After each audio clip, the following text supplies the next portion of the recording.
नमस्कार दोस्तों। My exam online मंच पर आपका स्वागत करता हूं। उम्मीद करता हूं कि आप लोग अपने घर में होंगे, सुरक्षित होंगे और आपकी तैयारी भी सुचारू रूप से चल रही होगी। मेरे पास कई बच्चों के कई दिनों से संदेश आ रहे थे कि सर मैं एमपीपीएससी की तैयारी कर रहा हूं या कर रही हूं, और साथ में मुझे कई बार ऐसा लगता है क्या मुझे एमपीएसआई का एग्ज़ाम भी देना चाहिए। कहने का मतलब ये हुआ कि जो एमपीपीएससी की तैयारी कर रहे हैं उनके मन में कहीं ना कहीं ये विचार आता है कि उन्हें एमपीएसआई का एग्ज़ाम भी देना चाहिए या नहीं देना चाहिए। कई बार ये क्वेश्चन पैदा होता है। चलिए हम समझने का प्रयास करते हैं। बेसिकली यदि हम एमपीएसआई एग्ज़ाम की बात करें तो आपको पता होगा कि यह एक ऑब्जेक्टिव एग्ज़ाम होता है जो 200 नंबर का होता है, जिसमें आपका 70 नंबर का हिंदी पूछा जाता है, 30 नंबर का इंग्लिश पूछा जाता है, 50 से 60 नंबर का आपका मैथ रीजनिंग पूछा जाता है और लगभग 50-60 नंबर का जीएस वाला पोर्शन पूछा जाता है। अब मैं आपको यहाँ स्पष्ट कर देना चाहता हूँ कि जो एमपीपीएससी की आप तैयारी कर रहे हैं तो आपको पता होना चाहिए एमपीपीएससी का जो 5वें नंबर का पेपर होता है वो हिंदी का होता है। इसका मतलब ये हुआ कि यदि आप 5वें पेपर को तैयार करते हैं तो आपकी आपकी कहीं ना कहीं एमपीएसआई की जो हिंदी होती है वो तैयार होती है।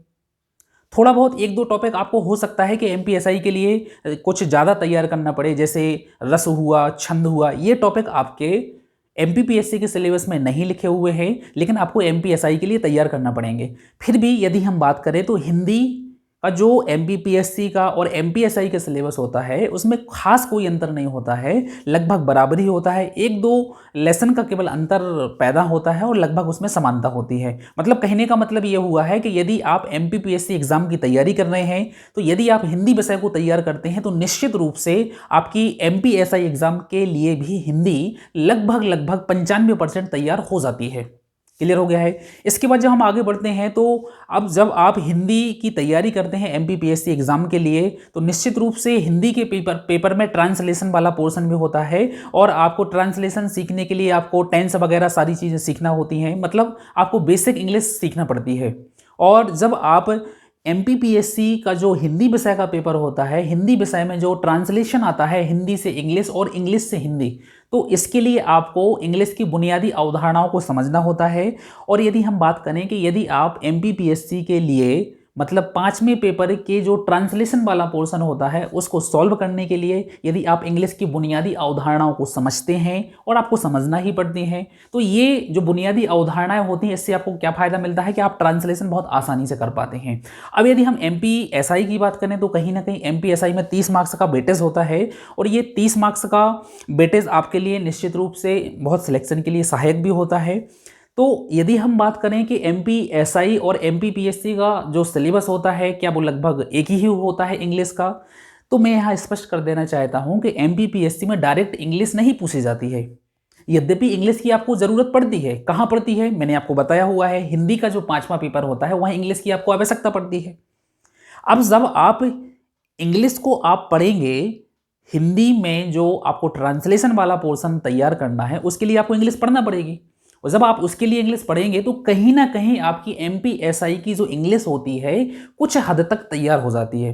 मैं ये नहीं कह रहा कि आपकी एमपीएसआई की पूरी तैयारी हो जाती है इंग्लिश की, पर हाँ मैं यहाँ स्पष्ट कर देना चाहता हूँ कि आपकी एमपीएसआई की जो इंग्लिश होती है कहीं ना कहीं कुछ हद तक तैयार हो जाती है।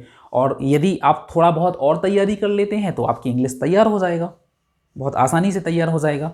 अब यदि हम बात करते हैं मैथ और रीजनिंग वाले पोर्शन की कि जो आपका 50 से 60 मार्क्स का आता है, तो निश्चित रूप से अभी जो एमपीपीएससी का नया पैटर्न आया हुआ है उसमें मैथ को सेपरेट यूनिट में रखा हुआ है। इसका मतलब ये हुआ कि आपको एमपीपीएससी मेंस के लिए मैथ्स को पढ़ना होता है, और यदि हम एमपीपीएससी प्री की बात करें तो वहाँ सीसेट का जो पेपर होता है उसके लिए आपको मैथ रीजनिंग पढ़ना होता है। तो इस तरीके से हम कह सकते हैं कि एमपीपीएससी की यदि आप तैयारी कर रहे हैं तो मैथ रीजनिंग आपको पढ़ना ही पड़ता है। तो कहीं ना कहीं आपकी एमपीएसआई के लिए जो आपको मैथ रीजनिंग के जो क्वेश्चन आते हैं वो भी आपके कहीं ना कहीं तैयार हो जाते हैं, उसके भी जो टॉपिक हो जाते हैं कहीं ना कहीं तैयार हो जाते हैं। हो सकता है कि आपको एक दो टॉपिक को एक्स्ट्रा तैयार करना पड़े एमपीएसआई के लिए, पर लगभग उसमें क्या होते हैं कि आप जो एमपीपीएससी के लिए मैथ्स पढ़ते हैं, रीजनिंग पढ़ते हैं, तो निश्चित रूप से एमपीएसआई के लिए भी आपकी तैयारी लगभग हो जाती है। क्लियर हो गया है। इसके बाद अब यदि हम बात करें जीएस वाले पोर्शन की, तो हिस्ट्री हुआ, geography, polity, economy, science and technology, पर्यावरण, कंप्यूटर, ये सारे टॉपिक आपको एमपीपीएससी में पढ़ना पड़ते हैं और इन्हीं सारे टॉपिक से एमपीएसआई में क्वेश्चन पूछे जाते हैं जीएस में। तो इसमें तो बिल्कुल भी अंतर नहीं है। मतलब मुझे तो ऐसा लगता है कि जो व्यक्ति एमपीपीएससी के जीएस को तैयार कर लेता है उसकी एमपीएसआई की तैयारी जीएस की हो ही जाती है और 99 नहीं 100% हो जाती है। इसका मतलब ये हुआ कि एमपीपीएससी की तैयारी यदि हम कर रहे हैं तो निश्चित रूप से एमपीएसआई की तैयारी लगभग हमारी हो जाती है, लगभग 85 से 90% हमारी तैयारी हो जाती है यदि हम थोड़ा सा तैयारी को बैलेंस कर लें। क्यों? क्योंकि मैंने आपको बोला हुआ है हिंदी यहाँ आपको 70 नंबर की पूछी जाती है तो वहाँ 200 मार्क्स की पूछी जाती है। एमपीपीएससी में 200 मार्क्स की हिंदी पूछी जाती है। जब आप 200 मार्क्स के लिए हिंदी को तैयार करेंगे तो निश्चित रूप से 70 नंबर की हिंदी का जो पाठ्यक्रम होता है वो ऑटोमेटिकली कवर हो जाता है। क्लियर हो गया है। और जब आप एमपीपीएससी की जो हिंदी में जो ट्रांसलेशन वाला पोर्शन होता है उसके लिए आपको बेसिक इंग्लिश पढ़ना पड़ती है और वही बेसिक इंग्लिश आपकी कहाँ काम आती है, एमपीएसआई में जो इंग्लिश पूछी जाती है उसके लिए काम आती है। क्लियर हो गया है। यदि मैं बात करूं कि सिलेबस में अगर बहुत ज़्यादा अंतर मुझे दिखाई देता है एमपीपीएससी और एमपीएसआई के सिलेबस में, तो मुझे वो हिंदी का इंग्लिश का दिखाई देता है, क्योंकि इंग्लिश यहाँ डायरेक्ट 30 नंबर की पूछी जाती है और यहाँ डायरेक्टली नहीं पूछी जाती है। इंग्लिश डायरेक्टली 30 नंबर की तो नहीं पूछी जाती है, यद्यपि ट्रांसलेशन के रूप में इंग्लिश को वहाँ अनिवार्यता होती है, इंग्लिश की आपको आवश्यकता पड़ती है। क्लियर हो गया है। लेकिन यदि हम बात करें कि जो एमपीएसआई का जो एग्जाम होता है इसके सिलेक्शन के लिए हमें कितने मार्क्स चाहिए हैं, तो लगभग जनरल कैटेगरी से आपको 160 प्लस मार्क्स चाहिए पड़ते हैं, 165 के आसपास मार्क्स चाहिए पड़ते हैं। यदि आपके 165 मार्क्स आ जाते हैं तो निश्चित रूप से आप जनरल कैटेगरी से एमपीएसआई का एग्जाम को क्रैक कर सकते हैं। तो कहने का मतलब ये हुआ कि यदि इंग्लिश की तैयारी आप उतनी नहीं भी कर पाएंगे, चूंकि आप एमपीपीएससी की तैयारी कर रहे हैं, मूल तैयारी तो आपकी एमपीपीएससी की चल रही है। अब मूल तैयारी आप एमपीपीएससी की कर रहे हैं तो इंग्लिश को आप उतना अच्छे से नहीं पढ़ते हैं, ना आपको उतनी ज़्यादा आवश्यकता होती है, केवल ट्रांसलेशन के लिए आवश्यकता होती है, तो उसके लिए आप सतही रूप से पढ़ते हैं। तो अगर मान भी लिया जाए कि आप एमपीपीएससी एग्जाम के लिए इंग्लिश को उतनी अच्छे से तैयार नहीं भी कर पाते हैं तो ठीक है, एमपीएसआई के लिए इंग्लिश में से आप 30 में से ज़्यादा मार्क्स लाने का प्रयास नहीं कीजिएगा, आप 30 में से 18-20 मार्क्स लाइएगा। बाकी आप हिंदी में स्कोर कीजिएगा, 70 में से 70 मार्क्स लाने का प्रयास कीजिए। मैथ रीजनिंग आपको एमपीपीएससी में पढ़ना होती है, सीसेट के लिए भी, पेपर 3 के लिए भी, तो निश्चित रूप से मैथ रीजनिंग में आप मार्क्स ला सकते हैं एमपीएसआई में। जीएस तो आपको बहुत बड़े लेवल पर पढ़ना होता है एमपीपीएससी में, तो निश्चित रूप से जीएस में भी आप बहुत अच्छा स्कोर कर सकते हैं एमपीएसआई एग्जाम में। क्यों कर सकते हैं? क्योंकि जीएस तो ऑलरेडी आपको एमपीपीएससी एग्जाम में एक बड़े पैमाने पर अध्ययन करना होता है और तैयार भी करना होता है, तो निश्चित रूप से आप जीएस में बहुत अच्छा स्कोर कर सकते हैं एमपीएसआई एग्जाम में, मैथ रीजनिंग में बहुत अच्छा स्कोर कर सकते हैं, हिंदी में बहुत अच्छा स्कोर कर सकते हैं। केवल बचता है इंग्लिश। इंग्लिश में यदि आपको बेसिक समझ हो जाती है, अब चूंकि जब आप एमपीपीएससी के 5वीं पेपर के लिए अनुवाद वाले या ट्रांसलेशन वाले पोर्शन को तैयार करोगे तो निश्चित रूप से आपको बेसिक समझ तो आ ही जाती है, और बेसिक समझ यदि आपको आ जाती है तो एमपीएसआई का यदि आप एग्जाम देंगे तो 30 में से यदि आप 18-17 नंबर भी लाते हैं तो आपका काम चल जाएगा। क्यों चल जाएगा? क्योंकि इसकी भरपाई कहीं ना कहीं आप हिंदी के माध्यम से करेंगे, जहां आप 70 में से 70 लाएंगे। इसकी भरपाई आप जीएस के माध्यम से करेंगे, क्योंकि जीएस तो आप बड़े पैमाने पर तैयार कर रहे हैं। क्लियर हो गया है। मैथ रीजनिंग के माध्यम से भी कर सकते हैं। इसका मतलब ये हुआ कि एमपीपीएससी की तैयारी के साथ एमपीएसआई की तैयारी की जा सकती है, लेकिन आपको तैयारी को थोड़ा सा बैलेंस करना होगा। क्या करना होगा? थोड़ा सा बैलेंस करना होगा। जब आपका एमपीएसआई के एग्जाम आता है तो फिर आपको लास्ट के 1 महीने या 2 महीने पूरा फोकस किस पर करना होगा? एमपीएसआई एग्जाम पर करना होगा। या एमपीपीएससी का एग्जाम आता है तो लास्ट के 1 या 2 महीने आपको पूरा फोकस किस पर करना होगा? एमपीपीएससी पे करना होगा। क्लियर हो गया है?